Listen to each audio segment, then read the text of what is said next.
మీరు second hand car తీసుకోవాలనుకుంటే మనకు సెకండ్ హ్యాండ్ షోరూమ్స్ కూడా చాలా ఉన్నాయి. లైక్ స్పిన్నీ గానీ, కార్స్24 అంటే మీరు యూట్యూబ్‌లో చూసిన రివ్యూస్ గానీ, లేకపోతే ఇక్కడ మీ ఫ్రెండ్స్ వాళ్ళు చెప్పిన రివ్యూస్ గానీ, మీ నైబర్ చెప్పిన రివ్యూస్ గానీ అస్సలు నమ్మకండి. హలో అండి. Welcome back to my YouTube channel. నేనైతే చాలా రోజుల తర్వాత లాంగ్ వీడియో అయితే చేస్తున్నా. అండ్ అది కూడా 2025లో మన ఫస్ట్ లాంగ్ వీడియో అనమాట ఇది.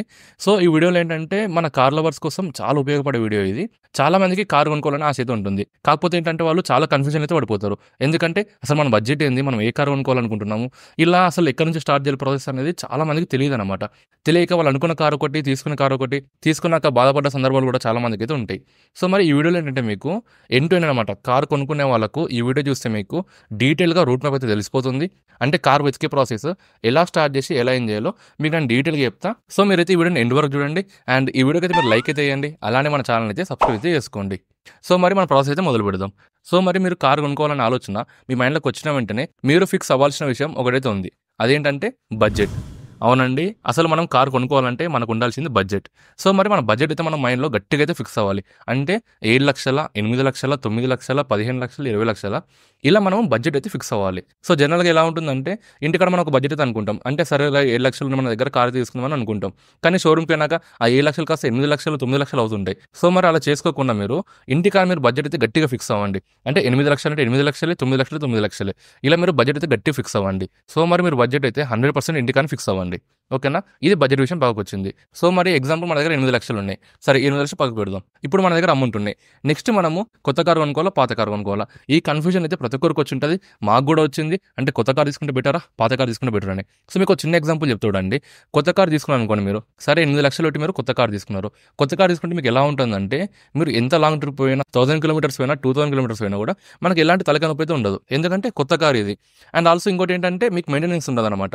ఏమున్న మెయింటెనెన్స్ ఆ సర్వీసింగ్, టైర్ చేంజ్‌లు ఇలాంటివి ఏమైనా ఉంటే మెయింటెనెన్స్ ఉంటాయి తప్ప రిపేర్ కాస్ట్‌లని అది పోయింది, ఇది పోయిందని చెప్పేసి మనకు అలాంటి ప్రాబ్లమ్స్ ఏవి ఉండవు. సో ఇది మన కొత్త కార్ వల్ల వచ్చే అడ్వాంటేజెస్. సో పాత కార్ తీసుకుంటే ఏంటంటే పాత కార్ తీసుకున్నప్పుడు లాంగ్ డ్రైవ్‌కి పోతే ఏ రిపేర్ వచ్చి ఆగిపోతదో, లేకపోతే అసలు ఏం ప్రాబ్లమ్ ఉందో, ఫస్ట్ ఓనర్ దీన్ని ఎక్కడెక్కడ గుద్దిండో, ఏం కథనో ఇవన్నీ మన మైండ్‌లో అయితే రన్ అవుతుంటాయి. సో మరి ఇంత తలకాయ నొప్పి ఎందుకు మనకు? ఒకవేళ మీ బడ్జెట్ ఎక్కువ ఉంటే ఫస్ట్ హ్యాండ్ కార్ తీసుకోవడమే బెస్ట్ అని చెప్తా. అంటే ఇక్కడ వరకు క్లియర్ కదా? ఫస్ట్ హ్యాండ్ కార్ తీసుకోవాలో, సెకండ్ హ్యాండ్ కార్ తీసుకోవాలో.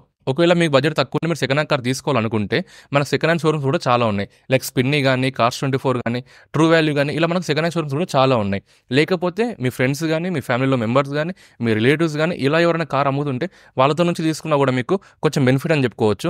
కానీ తెలియని వాళ్ళతో సెకండ్ హ్యాండ్ కార్ మాత్రం అనవసరంగా తీసుకోకండి. ఏమున్నా సరే మీరు తెలిసిన వ్యక్తులతోనే సెకండ్ హ్యాండ్ కార్ తీసుకోవడం అనేది చాలా వరకు బెస్ట్ అని చెప్తా. ఓకేనా? ఇంతవరకు క్లియర్ కదా? సో మరి ఇప్పుడు బడ్జెట్ అయిపోయింది. సెకండ్ హ్యాండ్ కార్ తీసుకోవాలా? ఫస్ట్ హ్యాండ్ కార్ తీసుకోవాలా? ఒక ఐడియా అయితే వచ్చింది. ఇప్పుడు నెక్స్ట్ వచ్చేసరికి ఫ్యామిలీ. మన ఫ్యామిలీ ఏంది అసలు? అంటే మనం 5 సీటర్ కార్ తీసుకోవాలనుకుంటున్నామా? లేకపోతే మన ఫ్యామిలీ ఎక్కువ మంది ఉంటే 7 సీటర్ కార్ తీసుకోవాలనుకుంటున్నామా? లేకపోతే నేను టాక్సీ కోసం తీసుకుంటున్నా, లేకపోతే నేను లాంగ్ డ్రైవ్స్ కోసం తీసుకుంటున్నా, లేకపోతే ఆఫ్ రోడింగ్ కోసం ఇలా మనము దేనికోసం తీసుకుంటామని చెప్పేసి మైండ్‌లో ఫిక్స్ అవ్వాలి. సో మనకు చిన్న ఫ్యామిలీ ఉంది. సో మీరు హ్యాచ్ బ్యాక్ తీసుకుంటే సరిపోద్ది. లేకపోతే మేము టాక్సీ కోసం చూస్తున్నామంటే సిడెన్ కార్స్ గానీ, హ్యాచ్ బ్యాక్ కార్స్ గానీ తీసుకోండి. లేదు నేను లాంగ్ డ్రైవ్స్ పోతా అంటే సిడెన్ కార్స్ తీసుకోవడం బెస్ట్ అని చెప్తా. ఇంకా నా ఫ్యామిలీ పెద్దగా ఉందనుకుంటే 7 సీటర్ కార్ అయితే తీసుకోండి. అదే ఎంయూవీ. ఎంయూవీ అంటే మల్టీ యూటిలిటీ వెహికల్ అనమాట. దీన్ని టాక్సీ పర్పస్ యూజ్ చేసుకోవచ్చు. అలానే మన ఫ్యామిలీ పర్పస్ కూడా యూజ్ చేసుకోవచ్చు. అంటే మీ ఫ్యామిలీ టైప్ బట్టి మీరు కార్ని అయితే తీసుకోండి. అండ్ నెక్స్ట్ వచ్చేసరికి ఏంటంటే రీసెర్చ్. రీసెర్చ్ చేసే ముందు మీకు ఒక టాపిక్ అయితే చెప్తా. ఇది మీకు చాలా ఇంపార్టెంట్ టాపిక్ అనమాట. సో ఈ టాపిక్ ఏంటంటే కార్ ప్రైస్ అనమాట. సో ఈ ప్రైస్‌లో మనకేంటంటే లైక్ మనం అడ్వర్టైజ్మెంట్స్ చూసినా రోడ్ మీద, లేకపోతే బ్రోచర్స్ చూసినా, న్యూస్ పేపర్‌లో యాడ్ చూసినా కూడా లైక్ ఏదైనా కార్ తీసుకోండి. దాని రేట్ ఏంటంటే 6.59 లాక్స్ అని ఉంటది. లేకపోతే 7 లాక్స్ అని ఉంటది. లేకపోతే 8 లాక్స్ అని ఉంటది. కానీ మీరు అక్కడ మర్చిపోయే విషయం ఏంటంటే కింద గాని, సైడ్‌కి గాని, పైన గాని మీకు ఎక్స్ అని మెన్షన్ చేసి ఉంటది. అంటే ఎక్స్ షోరూమ్ ప్రైస్ అనమాట. అంటే ఆ 6 లాక్స్ అనేది ఎక్స్ షోరూమ్ ప్రైస్ అనమాట. దాని తర్వాత మనకు చాలా ప్రైజెస్ అయితే యాడ్ అవుతాయన్నమాట. లైక్ ఆ 7 లాక్స్ అయినా, 8 లాక్స్ అయినా ఇవన్నీ మనకు ఎక్స్ షోరూమ్ ప్రైజెస్ అనమాట. మీకు ఒక చిన్న ఎగ్జాంపుల్ చెప్తా చూడండి. స్విఫ్ట్ కార్ బేస్ వేరియంట్ తీసుకుందాం. అంటే ఎల్ఎక్స్ఐ వేరియంట్. ఎల్ఎక్స్ఐ వేరియంట్ యొక్క ఎక్స్ షోరూమ్ ప్రైస్ ఎంత ఉంది మనకు? దగ్గర దగ్గర 6,50,000 దాకా అయితే ఉంది. సో ఈ 6,50,000 అనేది ఎక్స్ షోరూమ్ ప్రైస్ అనమాట. దీనికి మళ్ళీ ఆర్‌టీఓ చార్జెస్ అవి ఒక 90,000 నుంచి ₹1,00,000 దాకా అవే యాడ్ అయితాయి. దాంతో పాటు ఇంకా ఇన్సూరెన్స్ అని చెప్పేసి 50,000 గానీ, 60,000 గానీ యాడ్ అయ్యే అవకాశం అయితే ఉంది. సో టోటల్‌గా ఇవన్నీ కన్సిడర్ చేస్తే 6,50,000 ఉన్న కారు మన దగ్గరకొచ్చేసరికి 8,00,000 అవుతుంది. దాదాపు మనకు 1,50,000 నుంచి 2,00,000 డిఫరెన్స్ అయితే కనిపిస్తుంది. ఒకవేళ మీరు ఎస్‌యూవీ కార్స్ గానీ, ఎంయూవీ కార్స్ గానీ తీసుకోవాలనుకుంటే ఈ డిఫరెన్స్ మీకు దాదాపు 2,50,000 నుంచి 3,00,000 కూడా పెరిగే అవకాశం అయితే ఉంది ఎక్స్ షోరూమ్ ప్రైస్ పైన. సో మరి మీరందరూ ఎప్పుడైనా సరే కార్ రీసెర్చ్ చేసేటప్పుడు ఎక్స్ షోరూమ్ ప్రైస్ మీద కాకుండా ఆన్ రోడ్ ప్రైస్ మీద అయితే రీసెర్చ్ అయితే చేయండి. సో మరి ఇప్పుడు మన బడ్జెట్ వచ్చేసరికి 8,00,000 కదా.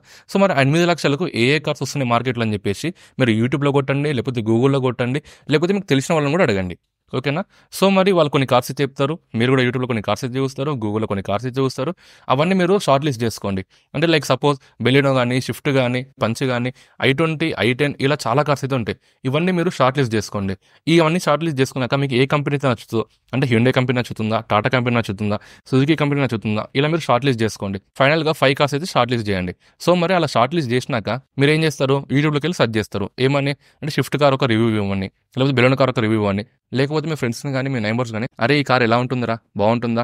ఇలా మనం చాలా మందినైతే అడుగుతుంటాము. సో, నేను మీ అందరికీ చెప్పాల్సిన ఒక ఇంపార్టెంట్ విషయం ఏంటంటే, మీరు యూట్యూబ్‌లో చూసిన రివ్యూస్ గాని, లేకపోతే ఇక్కడ మీ ఫ్రెండ్స్ వాళ్ళు చెప్పిన రివ్యూస్ గాని, మీ నైబర్స్ చెప్పిన రివ్యూస్ గాని అస్సలు నమ్మకండి. అంటే లైక్ వాళ్ళ నుంచి కొంచెం నాలెడ్జ్ అయితే తీసుకోండి ఆ కార్ గురించి. కానీ వాళ్ళు చెప్పిర్రని చెప్పేసి నేను ఆ కార్ కొంటాని, వీళ్ళు చెప్పిర్రని చెప్పేసి ఆ కార్ కొంటానికి మాత్రం అస్సలు ఫిక్స్ అవ్వకండి. మీరు షార్ట్ లిస్ట్ చేసిన 5 కార్లు గాని, 3 కార్లు గాని, 2 కార్లు గాని 100% మీరు షోరూమ్‌కెళ్ళండి. నెలైనా, 2 నెలలైనా ప్రతి షోరూమ్‌కి తిరగండి మీరు. షోరూమ్‌కెళ్ళండి, టెస్ట్ డ్రైవ్ చేయండి. మీకు ఒకవేళ ఆ కార్ సాటిస్ఫై అవుతే మాత్రమే కార్ తీసుకోండి. ఇక్కడ యూట్యూబర్లు చెప్పిర్రని, ఇక్కడ మీ ఫ్రెండ్స్ చెప్పిర్రని మాత్రం ఎందుకంటే ఇక్కడ మీ ఫ్రెండ్ కంఫర్ట్ తగ్గట్టు ఆయనకు నచ్చొచ్చు. లేకపోతే వీళ్ళ కంఫర్ట్ తగ్గట్టు వీళ్ళకి నచ్చొచ్చు. కానీ నీ కంఫర్ట్ ముఖ్యం కదా నీకు. సో, మరి మీరు ఒకవేళ కార్ తీసుకోవాలనుకుంటే మాత్రం ప్రతి షోరూమ్ అయితే తిరగండి. సో, ఇలా మీరు షార్ట్ లిస్ట్ చేసిన కార్లు ప్రతి షోరూమ్ వెళ్తారు, టెస్ట్ డ్రైవ్ చేస్తారు. ఏదో మీకు నచ్చిన షోరూమ్ దగ్గరనో, లేకపోతే మీకు నచ్చిన కార్ దగ్గరనో వెళ్లి కూర్చుంటారు. సో, ఇక్కడ మీరు ఎంత వీలైతే అంతవరకు కాస్ట్ తక్కువ అయ్యేటట్టు చూసుకోండి. అంటే ఎక్స్ షోరూమ్ ప్రైస్ పైన మీకు ఆర్టీఓ చార్జెస్ పక్కా పడతాయి. అండ్ అసలు ఇన్సూరెన్స్ చార్జెస్ పడతాయి. ఇక్కడ మీకు అదర్ అని చెప్పేసి, లేకపోతే క్రోమ్ యాక్సరీస్ అని, సీట్ కవర్స్ అని ఇలా మీకు చాలా అంటే చాలా ఎక్స్ట్రా ప్రైజెస్ అయితే యాడ్ చేస్తుంటారు. అవన్నీ మీరు కట్ చేసి జస్ట్ మీకు ఏం కావాలి? Ex showroom price, RTO price, insurance price. ఓకేనా? ఈ ప్రైజెస్ తీసుకొని మీరు ఫైనల్‌గా కార్ రేట్ అయితే ఫిక్స్ చేయండి. సో, ఇలా మీరు ఏదైనా కార్ తీసుకోవాలనుకుంటే ఇలా మీరు ప్రాసెస్ చేసుకుంటే మాత్రమే మీరు అనుకున్న కార్‌ని మీరైతే తీసుకుంటారు. ఏదో ఫ్రెండ్స్ చెప్పిర్రని చెప్పేసి, ఎవరో చెప్పిర్రని చెప్పేసి లైక్ మీరు వెళ్తే ఏందంటే మీరు అనుకున్న బడ్జెట్ ఒకటి ఉంటుంది. అంటే మీరు 6,00,000 అనుకున్న బడ్జెట్ అది 10,00,000 వరకైతే వెళ్తుంది. సో, ఇది ప్రాసెస్ అనమాట. ఇలా మీరు ప్రతి స్టెప్ బై స్టెప్ వెతికితే ఏంటంటే మీకు నచ్చిన కార్‌ని అయితే మీరు తీసుకుంటారు. సో, మరి ఇంతవరకు నా వీడియో చూశారంటే మీకు నచ్చే ఉంటుంది. ఈ వీడియో మీరు 100% లైక్ చేయండి. అలానే మీ ఫ్రెండ్స్‌కి అయితే షేర్ చేయండి. అండ్ తప్పకుండా మన ఛానల్‌ని మాత్రం సబ్స్క్రైబ్ చేసుకోండి friends. Thank you for watching.